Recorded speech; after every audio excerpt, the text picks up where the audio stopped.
बीडमध्ये दोन्ही दसरा मेळाव्याची जय्यत तयारी केली जाते। नारायणगडावरील तयारीची देखील आता ड्रोन दृश्य समोर आली आहे। बीडमध्ये मुंडेंचा आणि जरांगेंचा देखील दसरा मेळावा होणार आहे। नारायणगडावर जरांगे पाटलांचा मेळावा होतोय आणि या संपूर्ण तयारीचा आढावा घेतला आमचे प्रतिनिधी फरीदास तावरे यांनी। पाहूया।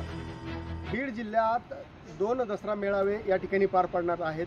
दोन्ही दसरा मेळाव्याची जय्यत तयारी या ठिकाणी करण्यात आली आहे। सावरगाव घाट येथे जो दसरा मेळावा होणार आहे त्या दसरा मेळाव्याला पंकजा मुंडे संबोधित करणार आहेत, तर श्री क्षेत्र नारायणगडावर जो दसरा मेळावा होणार आहे त्याला मनोज जरांगे पाटील हे संबोधित करणार आहेत। मात्र दोन्हीही गडावरून काय संदेश देणार हे पाहणं तितकंच महत्त्वाचं ठरणार आहे। फरीदास तावरे, लोकशाही मराठी, बीड। लोकशाही मराठी, ऐका, पहा, जागरूक रहा।